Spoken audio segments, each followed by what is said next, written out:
Junkanoo is the national cultural festival of the Bahamas. It has been documented in the Bahamas for over 200 years, but of course we believe it started long before that, in secret places in dark of night.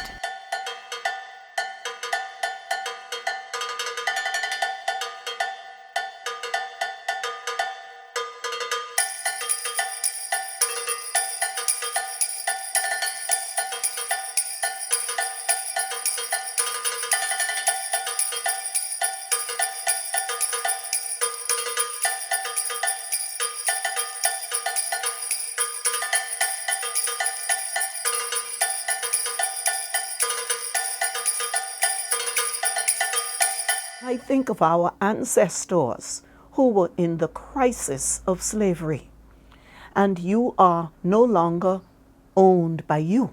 You are owned by somebody. You are classified as an animal, and in the midst of the horror and the degradation of slavery, you say to yourself, I cannot be an animal, because when we were back home in the mother country, we had rituals and ceremonies. Animals don't have those things. And so we will remind, if only ourselves, that we are members of the human family by recreating our festivals from home, and we'll steal away under cover of night to reclaim our heritage.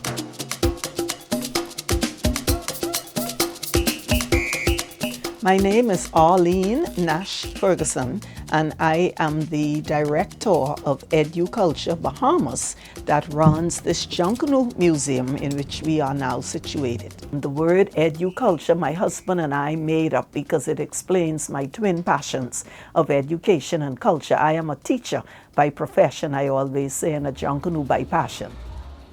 This Junkanoo Museum, this is the house that I grew up in.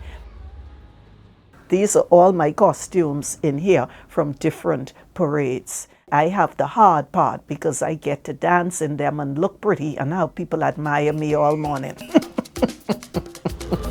The good old days.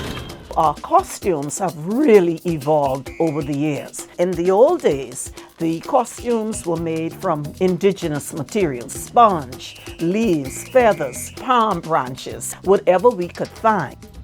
I tell the children this is sponge Bahama Bob. Sponge made its way to Bay Street, indigenous materials on the parade, as you can see from this photograph. And eventually paper came to be the main medium of costuming, which for me is very significant because Africans were not permitted to learn to read and write.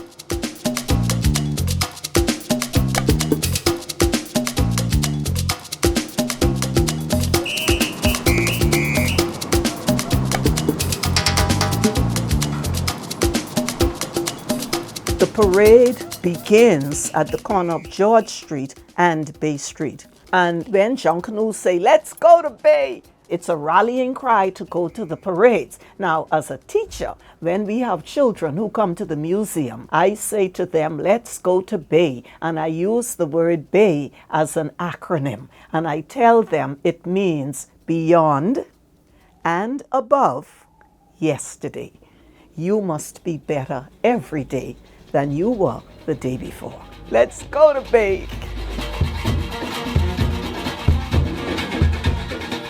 When those drums start, and they start to penetrate right into your chest, you are caught up in the rapture of the moment. So you are going to hear the pounding of those drums, the shaking of the bells, and you are going to hear a variety of horns.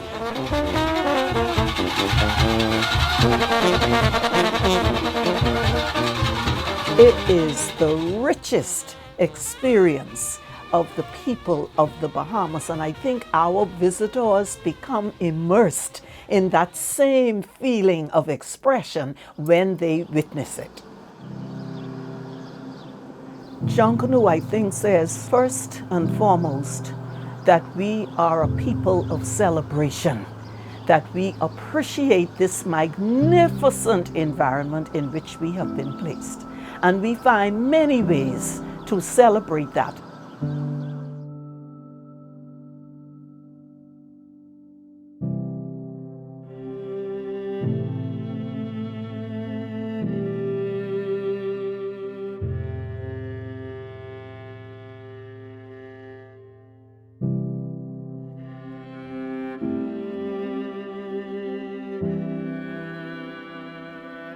Junkanoo itself is the story of resilience.